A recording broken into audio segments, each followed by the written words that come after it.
En El Señor de los Anillos hay muchas escenas que nos transmiten cierta inquietud o desesperanza, como en la abrumadora batalla del abismo de Helm. Pero en El Retorno del Rey, una toma en específico genera algo mucho más íntimo, ya que genera una incomodidad bastante genuina. Se trata de la escena en que el rey Denethor II come con una gula desmedida en la soledad y solemne silencio de su palacio, mientras que su hijo Faramir, junto con todo su ejército, cabalga hacia la muerte contra de miles de orcos. Esta no es solo una historia sobre el anillo, sino la historia de una familia que se destruye desde dentro. Y es que de lo que más me gusta de esta saga es que explora varios tipos de batallas, desde las más íntimas como Frodo con el anillo, las más colosales como toda la guerra del anillo, y otras más íntimas acerca de la voluntad con las historias de Aragorn y Faramir, el primero teniendo que aceptar su legado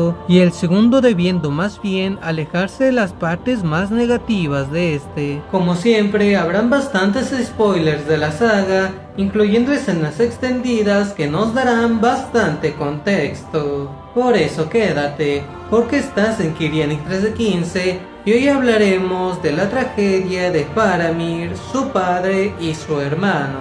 Sin mucho más por decir, comenzamos. Capítulo 1. Denethor II, el Senescal de Gondor. El 26º Senescal regente de Gondor, para ser más claros, que se estima reinó desde el 2984 hasta el 3019 de la Tercera Edad. Para que dimensionen lo que esto significa, el último rey legítimo de Gondor antes de Aragorn fue Eanur, quien reinó del 1928 al 2050. O sea que los habitantes de este reino pasaron más de 900 años esperando a un rey. Gondor era todo un imperio, pero desde la muerte de este último rey, quedó en espera por 9 siglos. Gandalf lo describe excelente en esta escena. La sabiduría que alguna vez hubo en el este ha sido abandonada.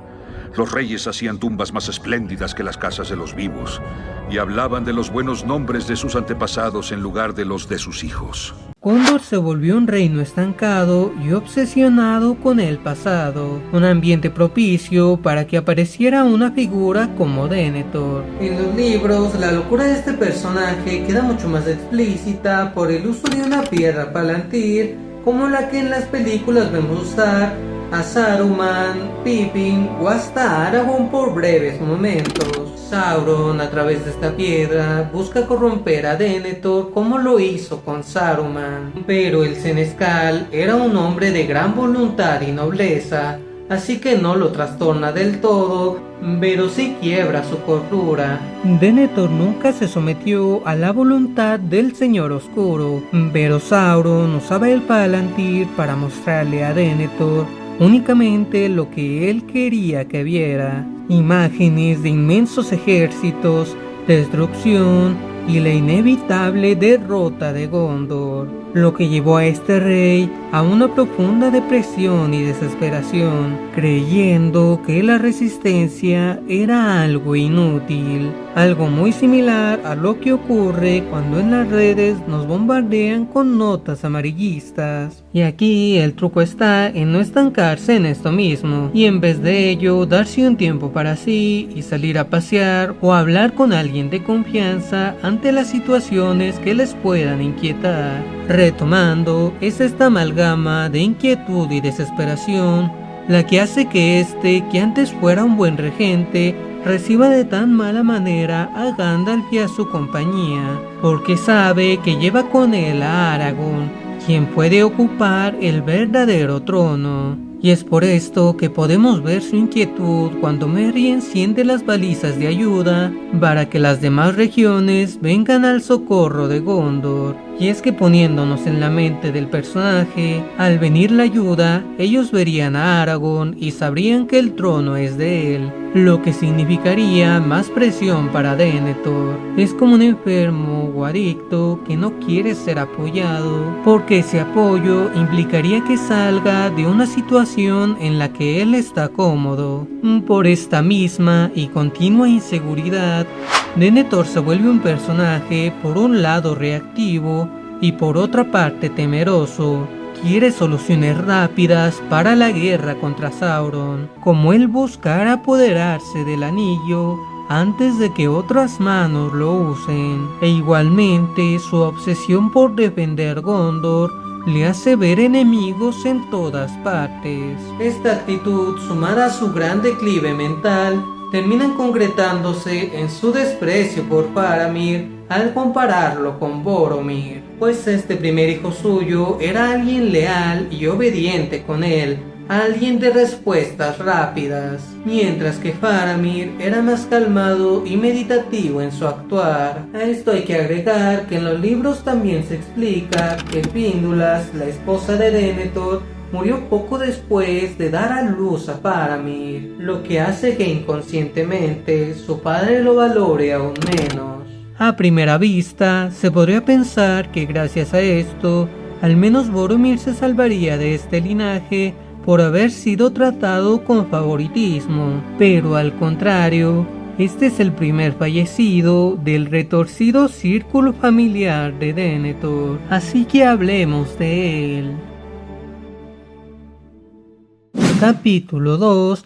Boromir, un heredero imperfecto. Boromir creció bajo este gran peso que le ponía Denethor, con las expectativas de que debía ser el fuerte, el digno, el que pudiera salvar a Gondor. Su padre no le dejaba opción, debía de cumplir con todo esto para ganar su aprecio. La escena clave para entender esto es una extendida del Señor de los Anillos, Las Dos Torres, donde podemos ver parte del pasado de Boromir, siendo que este era una persona muy distinta antes de tener el anillo de poder en mente, incluso siendo muy amable con su hermano Faramir y defendiéndolo de acusaciones que le hacía su padre Denethor. Pero también es en esta escena donde ocurre algo bastante grave. Denethor le dice a Boromir que tiene que viajar hasta Rivendell, pues se ha enterado,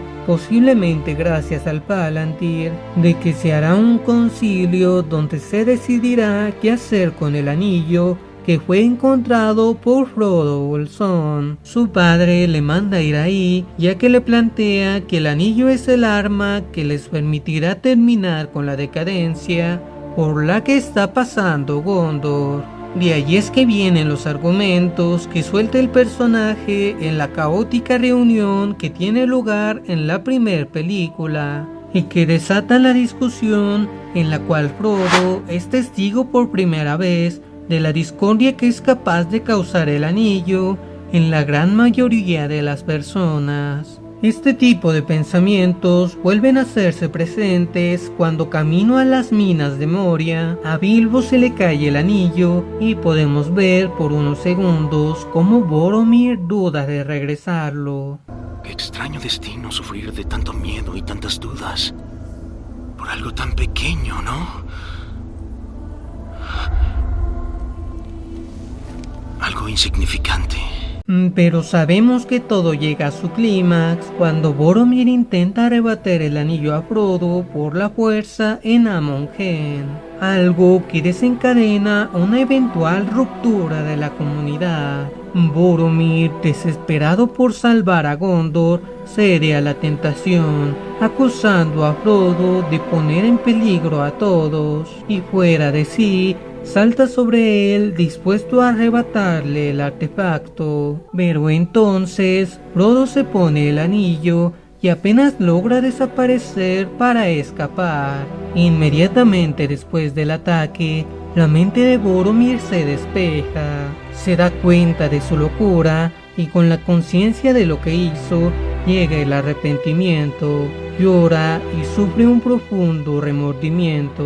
El guerrero sabe que ahora debe de limpiar su nombre y no encuentra una mejor ocasión para hacerlo más que defendiendo heroicamente a los hobbits Merry y Pippin de los temibles Uruk-hai de Saruman, confrontándolos valientemente hasta que empieza a recibir una flecha tras otra, marcando esta su fallecimiento, el cual no fue solamente una redención, fue el colapso de alguien que, marcado por la expectativa, jamás pudo ser libre. Perdóname. No vi con claridad. Les fallé a todos. Todo se sumirá en las tinieblas y mi ciudad en la ruina. Prometo que no voy a dejar que muera la Ciudad Blanca, ni que nuestro pueblo falle. Faramir también cargaba con penas muy similares a las de él, pero toma un camino distinto en el que nos adentraremos ahora. En capítulo 3, Faramir, quien rompió el ciclo. Faramir nunca fue el favorito por no ser como Boromir, sino mucho más sabio y reflexivo, algo que no le agradaba a Denethor por todo y cuanto habíamos explicado antes, y por eso lo rechaza, lo ignora y lo minimiza. Las interacciones con la comunidad del anillo son las que cambian el camino para Faramir. Este es un grupo con el cual concuerda desde las dos torres. Cuando llega Bilbo a su campamento y al verlo, Faramir inicialmente intenta llevarse el anillo a Gondor para impresionar a su padre, pero tras presenciar la escena en Osgiliath, donde Frodo es tentado por un Nazgûl y casi entrega el anillo, Faramir ve el peligro real y sabe que el anillo no debe caer en manos equivocadas. Una escena clave, porque Faramir deja de obedecer a su primer impulso de buscar la aceptación de su padre y opta por hacer lo que él sabe que es correcto. Y es que en otra historia, Faramir pudo haberse corrompido por el poder del anillo y entonces entregar a Sauron la capital de Gondor en bandeja de plata. Pero en esta saga, esta primera decisión es la semilla que termina generando que Faramir rompiera el ciclo de desgracias en su familia. A partir de ahora, principalmente veremos a este héroe reafirmar su decisión, tanto por él mismo como por sus compañeros de la comunidad que le apoyan. En la versión extendida del Retorno del Rey, el hobbit Pippin tiene un diálogo pequeño pero significativo con Faramir, donde el capitán le entrega a su compañero una túnica de la guardia, la cual le menciona que fue hecha para un joven soldado de la ciudad que pasaba horas matando dragones en lugar de estudiar, implicando que esta túnica era la misma que usaba Faramir cuando era joven. El soldado también le habla de que para Denethor, Boromir siempre fue el más valiente y fuerte, a lo que Pippin le responde con calidez. Never fitted me either. Boromir was always the soldier. Proud. Stubborn even. But strong. I think you have strength of a different kind. And one day your father will see it. Esta escena reafirma el valor del personaje, que le será muy necesario para el momento posterior, en el que tiene que confrontar a su padre, que se ha enterado de que dejó ir a Frodo con el anillo hasta Mordor. Dentro del frío castillo de Gondor, Denethor le reclama a su hijo, diciéndole que ahora el enemigo iba a apoderarse de aquel artefacto de gran poder, pero Faramir insiste en que hizo lo correcto. La discusión continúa hasta que Denethor lanza la frase fulminante: hubiese preferido que fueras tú y no Boromir quien muriera. Frente a su propio hijo, sin disimulo, y en las lágrimas de Faramir, podemos ver cómo a pesar de todo, él aún ama a su padre y le quiebra por dentro verlo en ese estado de deterioro mental. Pero esto no termina aquí, sino que este es el momento en que retomamos a la escena con que iniciamos el video, aquella en que Denethor manda a Faramir a una muerte segura, a confrontar a los orcos en la fortaleza de Osgiliath. En esta fascinante escena que alterna imágenes de Faramir cargando contra los orcos, con Denethor comiendo tomates, pollo y uvas, de una manera desordenada y ruidosa. El senescal muerde los tomates cherry, haciendo que el jugo rojo corra por su barbilla, en un reflejo visual de la sangre derramada por sus soldados y su hijo. Simboliza el cómo está devorando o destruyendo a su propia familia y a Gondor por su desesperación. Como remate a todo esto, tenemos la nostálgica canción de Pippin, la cual nos habla de cómo todo siempre tiene un final. En la bruma, donde no hay luz, acabará,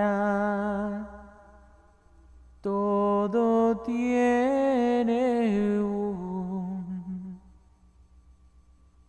fin.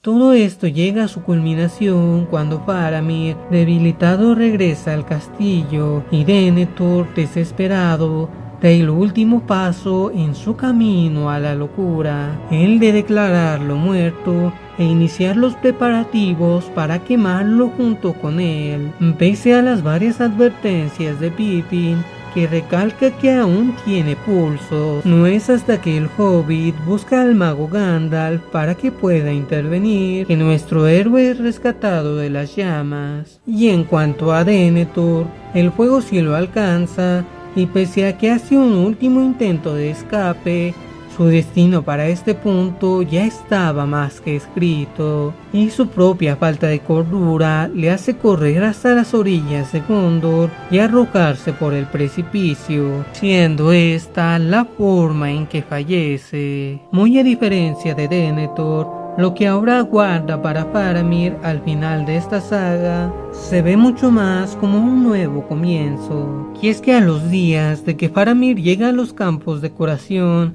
y empieza a recuperarse del aliento negro de los orcos, llega también Éowyn de los Rohan, quien fue herida en otra batalla tras derrotar al peligroso rey brujo de Angmar. Ambos, heridos física y emocionalmente, encuentran consuelo mutuo. Y es que, como vimos en el video de Aragorn cuando hablábamos de los Rohan, este también era un reino roto, ya que su rey, Théoden, el tío de Éowyn, también fue poseído por Saruman para implantar en él la voluntad de Sauron. Esta guerrera, de forma similar a Faramir, vio a su pueblo caer en desgracia bajo una figura paterna que había perdido la cordura. Por ello es que entre ambos se entienden. Faramir ofrece a Éowyn amor y comprensión, y ella abandona su deseo de morir en batalla para elegir una vida de paz a su lado, en una relación que simboliza la sanación de los vínculos entre Gondor y Rohan.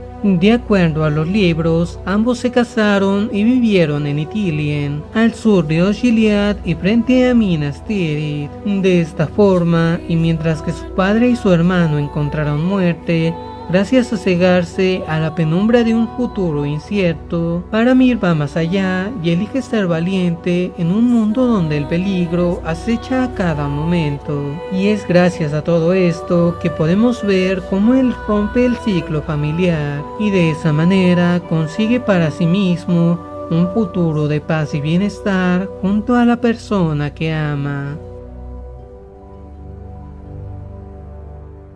La saga del Señor de los Anillos, a través de sus protagonistas, nos muestra cómo el mal siempre está presente y la importancia de tener la valentía para enfrentarlo. Frodo nos recuerda el valor de la compañía para superar los desafíos. Aragorn nos inspira a aceptar nuestro pasado, incluso con sus sombras, para atrevernos a cumplir nuestro destino. Y en Faramir encontramos la representación clara de ir contra la corriente familiar y social que muchas veces busca imponer decisiones que a primera vista parecen valientes, pero en realidad son muy cobardes.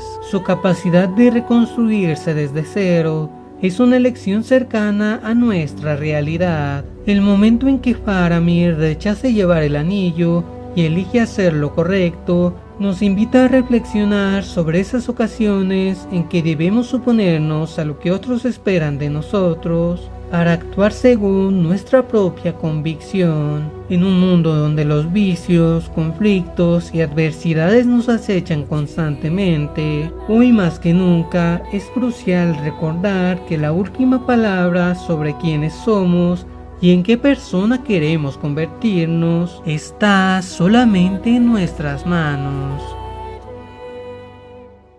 Recuerden dar un gran like y también suscribirse al canal. Igualmente, compartir con personas que crean que pueda agradarles este contenido. Serían todas ellas cosas que agradecería demasiado, pues todo este contenido lo hago por mi propia cuenta. Recuerden que también pueden revisar mi canal histórico, mi canal de videojuegos o mi cuenta de Twitch, donde estoy haciendo directos de lunes a viernes. Así es, después de tanto tiempo, regresamos a la fiebre de contenido de Kirk Yannick, aunque no puedo asegurar cuánto tiempo vaya a continuar así. De igual manera, dejaré los enlaces a todo aquí debajo en la descripción. Ya por último, me encantaría ver en los comentarios sus opiniones sobre este video, ya que leerlos siempre es un gran gusto. Sin mucho más por decir, yo soy Kirk Yannick 1315 y recuerden que nunca es un mal momento para volver a empezar.